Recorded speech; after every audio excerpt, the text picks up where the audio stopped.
Iya, kalau hukum itu, kalau pidana itu harus ada aturan yang ditabrak oleh pelakunya. Jadi Mas Dedi dengan sengaja, tanpa hak, ada aturan itu ditabrak. Nah, kalau aturannya tidak sesuai, tidak seperti itu. Oke, gimana kalau misalnya dianggap oleh mereka bahwa ketika saya sama Mongol, yang tadi Bapak nonton, itu dianggap sebagai penyebaran hoax. Karena pada kenyataannya saya mau ngomong orang gila lagi, kenyataannya orang ODGJ di RSJ, ada yang kena COVID.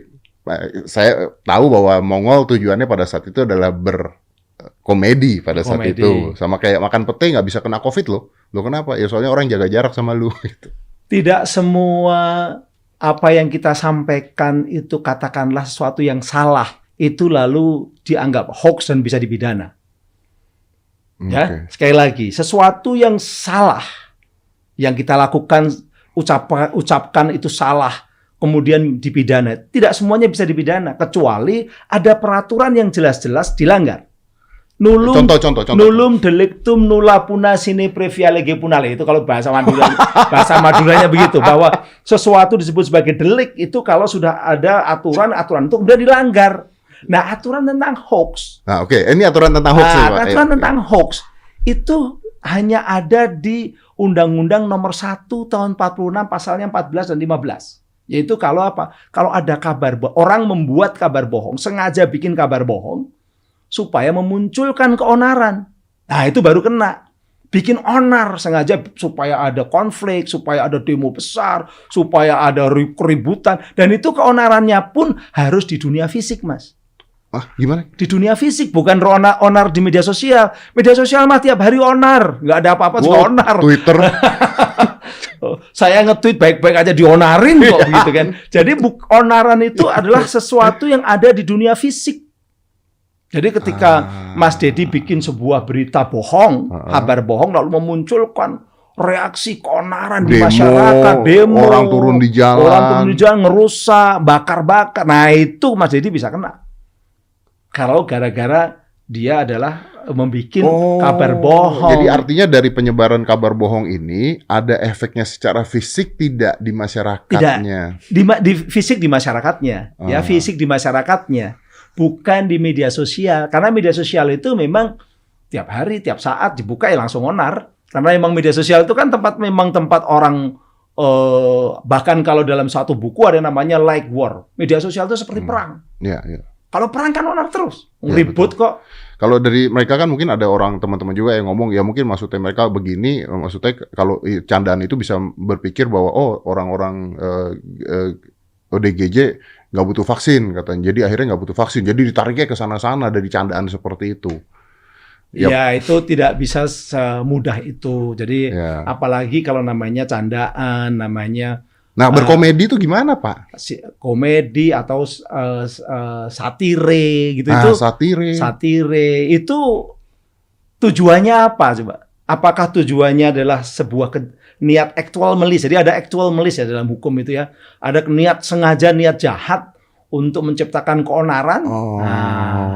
Niat jahat untuk menghancurkan nama seseorang, menyerang kehormatan seorang. Nah, itu baru masuk. Tapi kalau ini tidak ada niat jahat, katakanlah, tapi hanya lucon-lucon.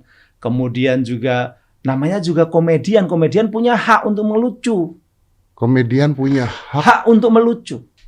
Tapi melucunya memang ya harus hati-hati kan, tadi kan itu. Kan gini, setiap orang dengan sengaja tanpa hak. Nah, kalau komedian nggak punya hak untuk melucu gimana? Mati, Pak. Nggak kerja. Iya, benar. Wartawan juga punya hak untuk memberitakan sesuatu yang menggunakan jurnalistiknya kadang-kadang juga kadang-kadang dia boleh dikatakan agak sedikit menuduh, diperkirakan atau diduga ada korupsi di lembaga ini. Boleh-boleh saja wartawan seperti itu. Makanya teman saya si Coki tuh ngomong begini, dia komedian kan, Pak. Dia bilang, kalau nggak salah ya, even though if you're offended doesn't mean you're right.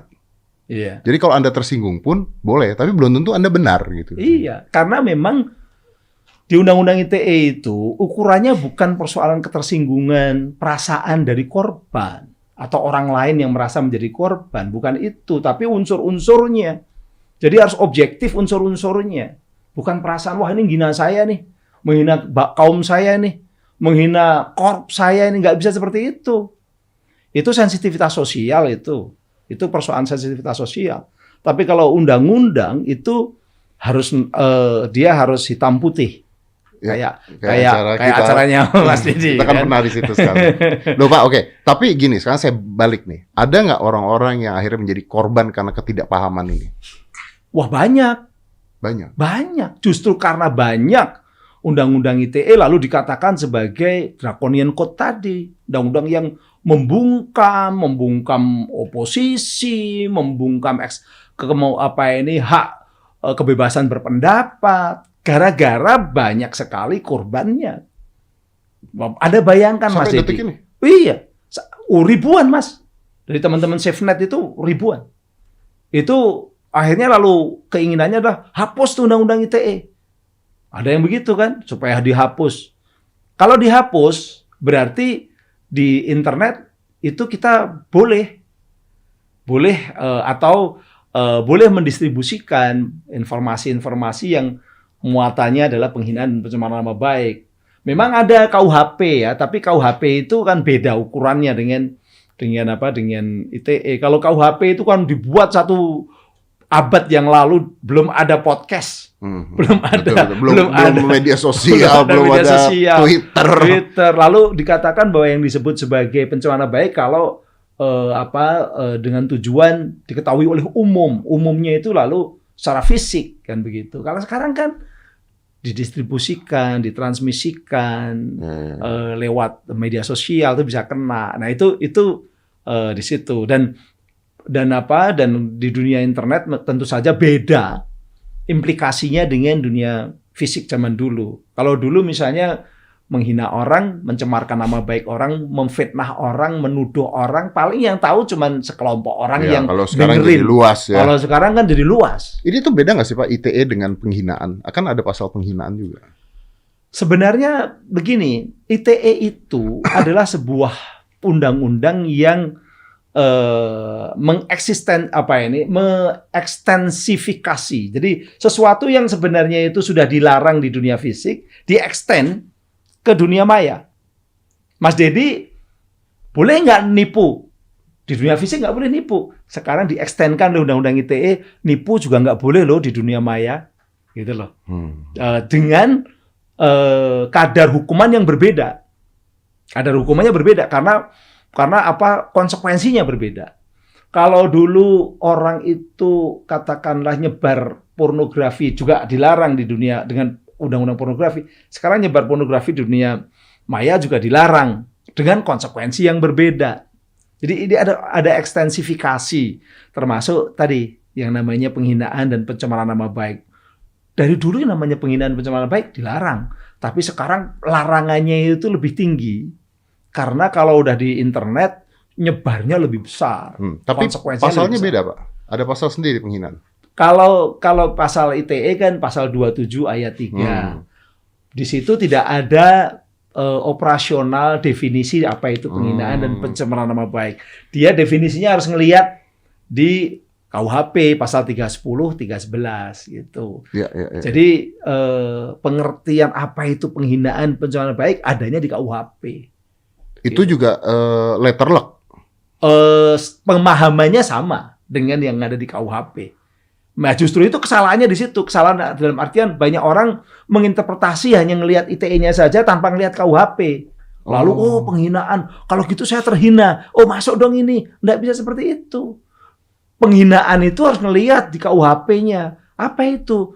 Di penjelasan Undang-Undang ITE disebutkan mengacu kepada pasal KUHP itu di delik pencemaran nama baik dan delik fitnah. Delik pencemaran nama baik itu 310, fitnah 311. Itu di putusan Mahkamah Konstitusi juga seperti itu. Makanya di pedoman lalu dibuat bahwa yang disebut sebagai penghinaan dan pencemaran nama baik itu mengacu pada 310 dan 311. Apa itu 310? 310 KUHP itu adalah menyerang kehormatan seseorang dengan cara menuduhkan sesuatu hal. Menyerang kehormatan seseorang, third person tadi Mas. Dengan menuduhkan suatu hal. Mas jadi nuduh nggak? Ya, enggak, enggak ada, iya. Kalau Mas Dedi nuduh saya, misalnya tadi nyuri uangnya Mas Dedi gitu, nah itu terus kemudian di podcast kan Itu bahwa penghinaan. itu Hendro Subiakto kalau kesini nyuri uang saya bisa menuntut Mas Dedi. Dan ya. itu pun seseorang. Ya. Seseorang yang harus disebut namanya. Kalau misalnya saya bilang, oh tadi ada dari Kemenkominfo datang ke sini terus ngambil barang saya, nggak bisa juga berarti. Nggak bisa. Karena tidak ada siapa orangnya. Nggak ada. Karena orang yang disebut itulah kemudian memiliki hak untuk mengadukan, Mas. Oke. Nah, Pak, tadi kan Pak Hendy mengatakan bahwa sampai sekarang masih ada korban ya orang yang begini. Ada. Kemarin baru saja diputus sama Mahkamah Agung. Baru saja diputus. Itu teman kita dari Aceh sana. Seorang dosen ya yang mengkritik lembaganya kan dosen ngeritik lembaganya berarti ngeritik fakultas, ngeritik universitas tentang rekrutmen pegawai negeri sipil gitu ya. Dia ngeritik bahwa innalillahi wa inna ilaihi rajiun, dapat kabar tentang matinya akal sehat gitu. Ini nggak nuduh, Mas. Innalillahi itu kan nggak nuduh. Iya, betul. Ya kan tidak ada tuduhan. Dan tidak letterlock personal orang. Tidak letterlock, tidak nyebut orang, tidak ada tuduhan. Dia memang mengatakan bahwa ini bukti determinisme teknik yang bisa dikorupsi atau dikorupsi gitu. Tapi itu dikorupsi dan sebagainya itu juga bukan tuduhan karena kalau namanya tuduhan harus ada orangnya yang dituduh. Dan tuduhan itu berarti apa? Menuduhkan seseorang bahwa seseorang itu melakukan perbuatan yang melanggar hukum atau perbuatan yang jahat. Di situ tidak ada innalillahi wa inna ilaihi raji'un, itu bukan tuduhan, tapi ini terjadi dan diputus kena 3 bulan, Mas. Seorang dosen kena 3 bulan. Dosen alumni Amerika. Ribut sekarang. Ribut lah. Ini berarti pertama memang benar Undang-Undang ITE itu diinterpretasi macam-macam. Pedomannya udah jelas. Di pedoman yang kita buat sama-sama. Ini yang membuat itu kan ada unsur TNI, ada unsur Polri, ada unsur Kejaksaan, ada unsur Menkumham, ada unsur Menko Polhukam, ada unsur Kominfo. Bahkan sudah mendengarkan dari aspirasi masyarakat, korban. Mas Dedi kan waktu itu diundang juga. Iya, saya ada di sana itu. Betul. Itu kita bikinkan sesuai dengan dulu pembuat undang-undangnya ya, kita bikinkan supaya jelas. Okay. Sebenarnya clear sekali, Mas. Yang namanya pencemaran nama baik itu tidak asal penghinaan dan pencemaran nama baik itu tidak asal orang merasa terhina lalu ini kena undang-undang. Jangan sampai Indonesia jadi negara ketakutan ya. Iya. Karena kita ini kan sudah demokrasi. Demokrasi itu ada kebebasan berbicara. Memang tidak semua pembicaraan itu secara bebas absolut, tidak. Ya, ada. Nggak boleh nuduh orang, nggak boleh memfitnah orang, nggak boleh nyebaran tuduhan atau fitnah. Tapi kalau namanya hanya menyinggung karena ketidaktahuan ada konsep-konsep baru begitu kan, apalagi ini terkait dengan lucu-lucuan, ya diluruskan saja. Iya. Ya inilah kita balik-balik lagi ke tabayun lagi. Balik-balik lagi. Restoratif justice istilahnya teman-teman penegak hukum itu. Mencoba menghubungi, berkomunikasi. Polisi pun sekarang udah ultimum remedium istilahnya gitu. Jadi persoalan pidana itu paling akhir. Betul. Kalau kan dikirim somasi kalau katanya Tretan Muslim. Iya, gitu. Jadi kalau semuanya dikit-dikit somasi nanti pengacara yang seneng. Karena nanti harus pengacara sama pengacara kan. Iya benar. Ini juga nanti ada yang nyomasi saya, seneng gitu kan. Saya nggak nyebut nama. Oh iya, nggak bisa. Nggak bisa. Oke, ini next nih ya. Next berarti pertama kita harus menjelaskan ke masyarakat juga bahwa sebenarnya seperti itu tadi. Apa itu UITE, ada faktor, ada interlock personnya dan sebagainya supaya nggak ada korban-korban lain yang jatuh karena ini. Jangan membuat masyarakat takut. Membuat masyarakat takut. Karena memang negara kita sudah memilih ya namanya demokrasi gitu kan. Orang mengkritik adanya perdebatan seperti ini, ambil hikmahnya, menjadi lebih hati-hati, lebih bijak, lebih tahu kan. Mas Dedi juga lebih tahu, nggak boleh nyebut itu, paham. Tapi jangan lalu dikit-dikit dibawa ke pidana, itu justru akan memunculkan banyak konflik di masyarakat. Ya betul. Oke. Nah, Pak, next Pak. Kalau misalnya pencabutan video yang ada, itu hukumnya apa? Kalau itu Kan itu Kemenkominfo juga. ya, kalau itu adalah kesukarelaan, oh ini saya cabut sendiri, ya itu boleh-boleh saja. Tapi juga tidak berarti bahwa orang boleh memaksa juga. Karena sebenarnya yang punya hak untuk men-take down, punya kewajiban men-take down itu pemerintah. Di Undang-Undang ITE itu pasal 40 ayat 2A dan 2B itu memang pemerintah wajib mencegah peredaran informasi elektronik yang melanggar perundang-undangan. Yang boleh di take down itu yang melanggar perundang-undangan. Misalnya konten-konten judi, nah itu jelas. Pornografi itu harus di take down. Karena melanggar undang-undang, karena larangan. Judi nggak boleh. Kok ada yang nyebarin judi? Konten-konten hoax, fitnah yang benar-benar tadi yang mau bikin onar. Terorisme bikin onar, sengaja mau adu domba. Nah itu jelas. Kemudian misalnya lagi penipuan. Itu di take down. Tapi kalau sesuatu yang tidak melanggar undang-undang, walaupun tidak kita sukai, itu tidak ada yang berhak. Kecuali Mas Deddy sendiri yang mau men-take down. Karena menganggap, kayaknya udahlah gitu saya gitu. Atau diberi hak jawab gitu kan. Sederhana itu kalau kan komunikasi kan memang persoalan komunikasi selesaikan dengan komunikasi kan gitu. Iya. Oh. Karena pemerintah yang punya hak tersebut. Pemerintah yang punya kewajiban dan hak. Jadi pemerintah itu wajib. Di pasal 40 ayat 2A itu pemerintah wajib mencegah peredaran informasi elektronik atau dokumen elektronik yang muatannya melanggar perundang-undangan. Itu punya kewajiban. Karena pornografi itu kalau nggak di take down, itu nanti anak-anak cucu kita. Iya, kebayang. Tapi gimana ceritanya orang meminta pemerintah untuk take down sesuatu? Yang biasanya meminta itu bisa gitu kan. Tapi pemerintah akan melihat juga. Biasanya lewat lembaga-lembaga yang memiliki kompetensi. Misalnya kalau terkait dengan persoalan agama lewat MUI. Ini ada agama menyimpang nih, ya MUI yang tahu lah. Kan bukan Kominfo, bukan pemerintah. Kalau Kominfo kan tidak ada ahli agamanya.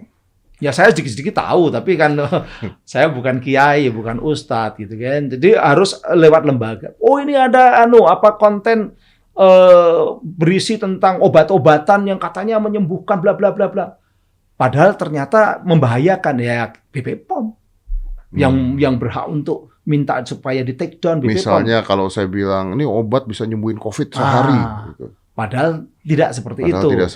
Itu bisa memunculkan kesesatan gitu.